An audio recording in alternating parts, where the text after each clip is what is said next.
आज का दिन दुनिया के आदिवासियों के लिए बड़ा ऐतिहासिक और महत्वपूर्ण है, क्योंकि देश के और दुनिया के सभी कोनों में आदिवासी इसको एक उत्सव की तरह मना रहे हैं। ऐसा दिन जिसका 15-20 साल पहले कोई अस्तित्व नहीं था, लेकिन अभी एक उत्सव की तरह हर जगह पर, यहाँ से लेकर अफ्रीका, ऑस्ट्रेलिया, हर जगह के आदिवासी वो मैं समझता हूँ। पहली बात तो इस दिन का महत्व ये है कि इस दिवस के माध्यम से आदिवासी एकजुट हो रहे हैं, अपने सवालों को साझा कर रहे हैं। हम अपने समुदाय से बाहर जाकर दूसरे समुदायों के सवालों से भी परिचित हो रहे हैं। हर क्षेत्र के अलग अलग सवाल हैं। हमारे स्थानीय सवाल कुछ और हैं, कुछ वैश्विक सवाल हैं जिनसे हम सब परिचित हैं, और नित नई चुनौतियों से हम परिचित होते जा रहे हैं, और एक तरह की एकजुटता का निर्माण हो रहा है। ये एकजुटता का निर्माण बहुत महत्वपूर्ण है, क्योंकि जब चौतरफा चुनौतियां हैं, ऐसे में एकजुटता ही समाधान है। अगर हम बिखरे हुए रहेंगे तो ना चुनौतियों को समझ सकेंगे, ना उनका कोई समाधान हो पाएगा। इस बार संयुक्त राष्ट्र संघ ने international day of world indigenous people, यानी आज का दिन, इसके लिए थीम रखी है कि आर्टिफिशियल इंटेलिजेंस और आदिवासियों का क्या एक स्वस्थ संबंध हो सकता है। क्योंकि आर्टिफिशियल इंटेलिजेंस को जिस डेटा के आधार पर ट्रेन किया गया है, वो आर्टिफिशियल इंटेलिजेंस आदिवासियों के बारे में कुछ नहीं जानता। आप उससे पूछेंगे अगर कि 5 आदिवासी नेताओं के नाम बताएं, तो हो सकता है एक बिरसा मुंडा नाम बता दे, बाकी वो 4 काल्पनिक नाम, कुछ भी जो समाज में कोई भी नाम चलते हैं उनका नाम बता दें। आप उससे पूछें कि 5 लेखकों के नाम बताइए, आदिवासी लेखकों, नहीं बता रहे। क्यों? क्योंकि वहाँ पर जो डेटा उपलब्ध है, एआई जिस मॉडल पे काम करता है, वो बेसिकली उसके पास में कुछ सामग्री है जो ऑनलाइन उपलब्ध है। उस सामग्री को वो सिस्टमेटिक करके और उससे मनुष्य जैसा उत्तर तैयार करने के लिए उसको प्रशिक्षित किया गया। इससे पहले गूगल था, तो गूगल आपको बस जो पहले से मौजूद सामग्री है उसको वेबसाइट तक आपको ले जाता था, कि वो वेबसाइट के माध्यम से जो सूचनाएं किसी ने वहाँ पर डाली हैं, वो सूचनाएं आप तक पहुँच जाए। आर्टिफिशियल इंटेलिजेंस ने काम किया है कि जो सूचनाएं तो बहुत सारी हैं, उन बहुत सारी सूचनाओं के आधार पर एक समेकित जवाब देना, जिससे कि पाठक भ्रमित ना हो। क्योंकि आपने पूछा कि बिरसा मुंडा का जन्म दिनांक क्या है, गूगल तो आपको जवाब दे सकता है। एक कहेगा कि 15 जून है, दूसरा कहेगा 15 जुलाई है, तीसरा कहेगा 15 नवंबर है। आप कंफ्यूज हो जाएंगे कौन सा जवाब सही है। लेकिन आर्टिफिशियल इंटेलिजेंस ने किया कि जो ज़्यादातर सामग्री कोई जवाब प्रस्तुत कर रहे हैं, उसको एक रूप करके कि बिरसा मुंडा का जन्म इस तारीख को यहाँ पर हुआ। ऐसे सभी क्षेत्रों में जो ज्ञान सामग्री इंटरनेट पे ऑलरेडी मौजूद है, उस ज्ञान सामग्री को संगठित और व्यवस्थित करके हमारे सामने उत्तर पेश करें। अब समझते हैं कि अभी तक की ज्ञान सामग्री में आदिवासी कहाँ है। मूल सवाल तो यही होगा कि ज्ञान सामग्री से मतलब क्या है उनका। ज्ञान सामग्री से मतलब है सूचना प्रौद्योगिकी के युग में कि जो इंटरनेट पर उपलब्ध है या जो सहजता से उपलब्ध है। इंटरनेट पे क्या उपलब्ध है? इंटरनेट पे एक तो वो सामग्री उपलब्ध है जो खुद हमने फीड की है। एक जमाना था आज से करीब 15 साल पहले, जब हमने, मेरे जैसे लोगों ने 15-20 साल पहले इंटरनेट शुरू किया, और बहुत शौक चढ़ा था कि इंटरनेट है और इंटरनेट पे हम अपनी ब्लॉग और वेबसाइट बना सकते हैं। आप में से भी कुछ लोगों ने जरूर ब्लॉग बनाए होंगे उस दौर में, और जो भी ब्लॉग में बनाते थे गूगल सर्च करने में आने लगता था, एक हफ्ते बाद में वो गूगल सर्च में। ऐसे बहुत सारे लोगों ने नॉलेज क्रिएट किया। उसमें दो समस्याएं हो गई। एक तो ये हो गया कि जो इंटरनेट के यूजर्स थे, मान लीजिए हमें से कुछ लोग जो पूरे गांव में से 1, 2, 5 लोग पहुंच गए जिन तक कंप्यूटर और इंटरनेट की पहुंच थी और वो कुछ अपनी तरफ से सृजित कर सके। बाकी ज़्यादातर अपर कास्ट के लोग या डोमिनेंट कम्युनिटीज़ के लोग हमेशा उसमें उन्होंने वो तथाकथित ज्ञान सृजित किया। तथाकथित इसलिए कह रहा हूँ, दूसरी समस्या है वो ज्ञान की प्रामाणिकता की। एक तो हमारी तरफ से कोई नॉलेज क्रिएट नहीं किया गया, वहां पे डाला नहीं गया। दूसरा, जिन लोगों ने डाला वो ऑथेंटिक है कि नहीं, इसकी जांच का कोई तरीका नहीं था। आपने लिख दिया, ये कविता लिखी गई, ऐसे बहुत सारी कविताएं, कविता लिखी गई, आपने अपने नाम से उसको प्रकाशित कर दिया।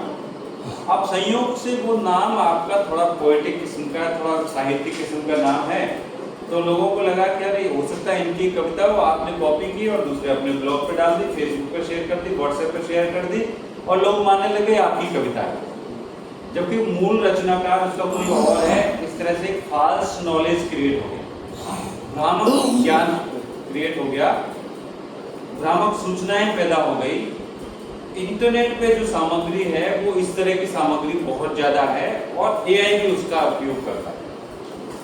दूसरा, कुछ ऐसे स्रोत है जैसे इंटरनेट आर्काइव.com वगैरह, जिन्होंने क्या किया कि किताबों के पीडीएफ स्कैन करके, किताबों को स्कैन करके पीडीएफ फॉर्मेट में इंटरनेट पर पहुंचा दिया, तो एआई उनका भी उपयोग कर दिया। उनमें भी आदिवासियों के बारे में क्या लिखा गया है, कितना लिखा गया है, किसने लिखा है, तो आप देखेंगे कि आदिवासियों ने तो कोई किताबें नहीं लिखी। आदिवासी समाजों में मौखिक ज्ञान की परंपरा ज्यादातर रही है, तो उनके बारे में जो सामग्री है वो मौखिक है और वो इंटरनेट पर मौजूद नहीं है, किताबों में मौजूद नहीं है। परिणाम स्वरूप आर्टिफिशियल इंटेलिजेंस पर हमारी उपस्थिति ना के बराबर है। आर्टिफिशियल इंटेलिजेंस पर उपस्थिति तो किस तरह से होगी, हम तो कुछ कर नहीं सकते, उसमें जो करना है वो मशीनों को ही करना है, बस हमको एक समय पर ज्ञान सृजित करना है।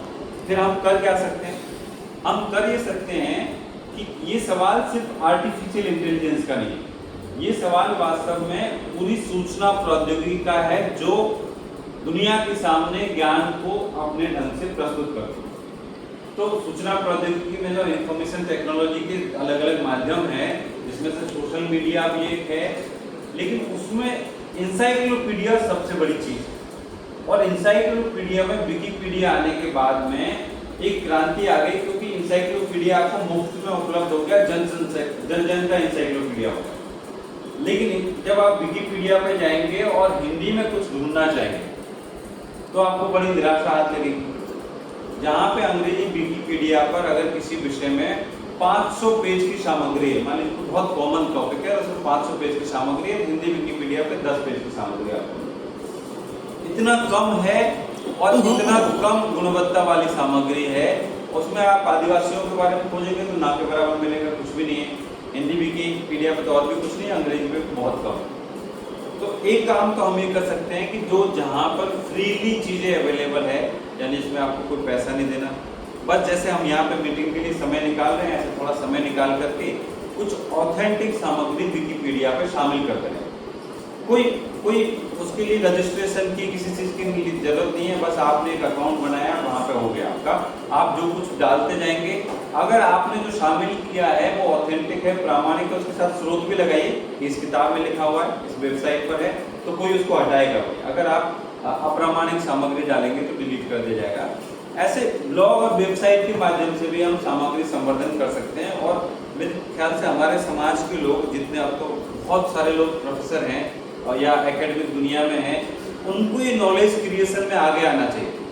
लेकिन मैं देखता हूँ कि सामाजिक सम्मेलनों से या नॉलेज क्रिएशन में उनकी ज़्यादातर लोगों की कोई भागीदारी नहीं, वो दूसरे कुछ कामों में व्यस्त हो गए हैं, जिसकी वजह से हमारा अपना नॉलेज क्रिएशन के मामले में बहुत पीछे हैं हम। समाज की कोई ऐसी पूरे समाज को जोड़ने वाली, ना मीनाओं को जोड़ने वाली, ना आदिवासी समाज को जोड़ने वाली एक पत्रिका भी हमारे पास में ऐसी नहीं है जो घर घर पहुंचती हो या जिसकी रीच बहुत ज़्यादा हो, जिसको सब लोग पढ़ते हों, उससे खुद को समृद्ध करते हों, अपने ज्ञान को बढ़ाते हों। ऐसा नहीं कर पा रहे हम, सिर्फ व्हाट्सएप मैसेज फॉरवर्ड करते हैं। व्हाट्सएप मैसेज तो क्या हो गया कि सूचनाओं का ऐसा महासागर है जिसमें से हम सब लोग इतने बड़े तैराक नहीं हैं, कि उसमें से कुछ हीरे और रत्न निकाल सकें हम, उसमें हम डूब भी जाते हैं और कुछ मिलता नहीं है। इसलिए आजकल ज़्यादातर लोग व्हाट्सएप मैसेज से भी एक दूरी बनाने लग गए। जो पर्सनल मैसेज आते हैं उनको पढ़ते हैं, जो खाली है वो ग्रुप मैसेज भी पढ़ लेते हैं, या क्योंकि ज़्यादातर लोग फॉरवर्ड कर रहे हैं चीज़ों को, वो क्रिएट नहीं कर रहे, फॉरवर्ड कर रहे हैं। बस कुछ मिल गया, रक्षाबंधन है, मिल गया, फॉरवर्ड कर दिया, 100 लोगों को भेज दिया, एक बटन दबाया, 100 लोगों को चला गया, कुछ मेहनत लगी नहीं। लेकिन जो 100 लोगों को आपने तकलीफ दी, उनमें से कितने लोग पढ़ना चाहते हैं आपका मैसेज, नहीं पढ़ना चाहते। अगर आप सोचिए कि 1 महीने तक आप मैसेज किसी को कर रहे हैं, वो आपको रेस्पॉन्स नहीं कर रहा, इसका मतलब वो आपका मैसेज नहीं पढ़ना चाहता, नहीं तो वो अच्छा बुरा कुछ ना कुछ रेस्पॉन्स करेगा। तो वो जो एक ज्ञान की या अज्ञान की आंधी व्हाट्सएप और सोशल मीडिया से आई है, उससे तो नॉलेज क्रिएशन नहीं होगा, उससे नॉलेज डेमोक्रेटाइज हो गया है।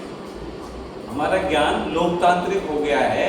अब ज्ञान पर ब्राह्मणों का वर्चस्व नहीं है, अब ज्ञान हर किसी के पास है, हर कोई शेयर कर सकता है, कोई भी लेखक हो सकता है, कोई भी संपादक हो सकता है। ये काम सोशल मीडिया ने किया है, इसका हम उपयोग कर सकते हैं कि हम अपनी पत्रिकाएं निकालें, हम नॉलेज को क्रिएट करें, नॉलेज को शेयर करें, लेकिन फॉल्स नॉलेज से बचें, झूठी और भ्रामक सामग्रियों से बचें, तो हम जागरूकता फैला सकते हैं। और जो संयुक्त राष्ट्र संघ की चिंता है कि आदिवासियों के हक में आर्टिफिशियल इंटेलिजेंस का कैसे निर्माण करें, बेसिक बातें आर्टिफिशियल इंटेलिजेंस बताएगा, लेकिन जब तक हम स्वयं नॉलेज क्रिएशन, ज्ञान सृजन के क्षेत्र में सक्रिय नहीं होंगे, तब तक ये लक्ष्य पूरा नहीं होगा। और ये जरूरी है, क्योंकि जो अभी दूसरी समस्या किस ज्ञान के क्षेत्र में क्या आ गई है कि सारी परीक्षाएं ऑब्जेक्टिव ढंग की होने लगी, मल्टीपल चॉइस क्वेश्चन।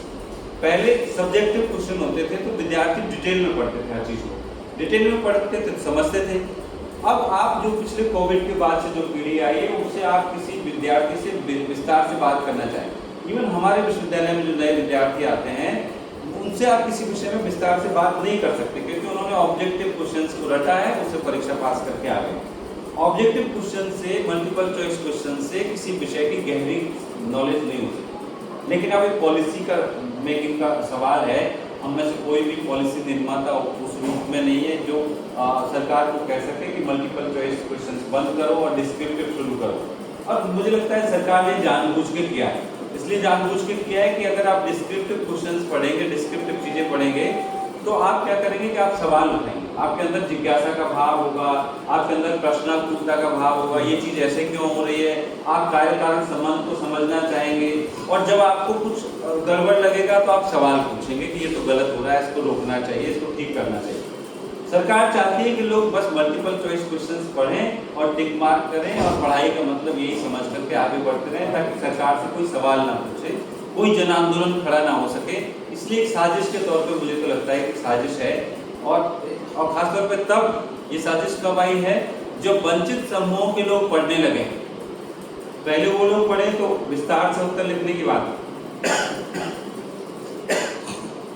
जब हम पढ़ने लगे तो ये आने लग गया, जैसे कि हमारे बच्चे विस्तार से किसी चीज के बारे में ना जान पाए। तो इस पर पॉलिसी मेकर्स को सोचना है। हम तो कोई ऐसा अगर मंच मिलता है, कई प्रतिवेदन दे सकते हैं, या जिन सांसदों को हम जानते हैं उनके माध्यम से पार्लियामेंट में सवाल उठा सकते हैं कि भाई ये आप पढ़ाई तो उस तरह से पूरा क्यों कर रहे हैं। एक संस्था NTA नाम की संस्था, जिसको कोई तजुर्बा नहीं है परीक्षाएं लेने का, कितने पेपर आउट हो चुके हैं, कितने खराब पेपर वो बना रहे हैं, और मल्टीपल चॉइस क्वेश्चंस भी उन लोगों के देने, तो उन्होंने हमारी परीक्षाओं का स्तर बहुत गिरा दिया। उससे क्या हो गया कि हमारे ज्ञान का स्तर भी गिर गया। असिस्टेंट प्रोफेसर बनने के लिए कोई परीक्षा नहीं देनी पड़ती, सिर्फ आपने नेट किया हुआ है, MA किया हुआ है, आप बन गए। कोई BEd जैसी ट्रेनिंग नहीं। आप किसी को विश्वविद्यालय में जीवन भर के लिए नियुक्त कर रहे हैं, 65 साल की आयु तक नियुक्त कर रहे हैं, और उसकी कोई परीक्षा नहीं है।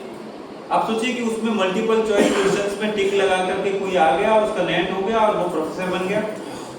फिर उसकी नॉलेज की गहराई का पता कैसे चलेगा, उसको कुछ आता है कि नहीं आता है, वो क्लास में क्या पढ़ाएगा। तो ऐसी संस्थाओं के बारे में, और जो समय पे परीक्षा नहीं करा पाती, आप जानते हैं, आदरणीय मूर्तिलाल जी तो JNU से पढ़े भी हैं।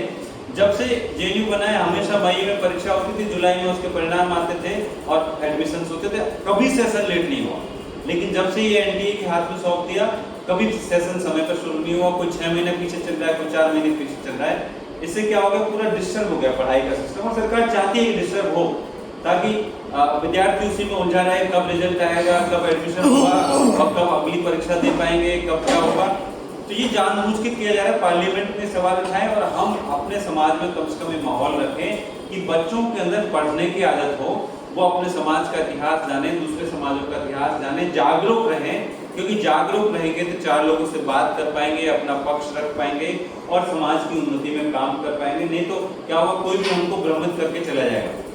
कोई कह देगा कि तुम्हारा रिजर्वेशन तो 10 साल के लिए था, तो हमारे बच्चे मान लेंगे हाँ सही कह रहे हैं, क्योंकि उन्होंने कभी पढ़ाई नहीं, इस बारे में सोचा ही नहीं। कोई कह देगा कि ये तो तुम्हारे पापा तो देखो अधिकारी बन गए हैं, ये बन गए, तुम्हें रिजर्वेशन की क्या जरूरत है। हम मान लेंगे हाँ सही बात तो कह रहे हैं, देखो उनके पापा भी ये है, मेरे पापा भी है, उनको नहीं मिलता, हमको क्यों मिलना चाहिए।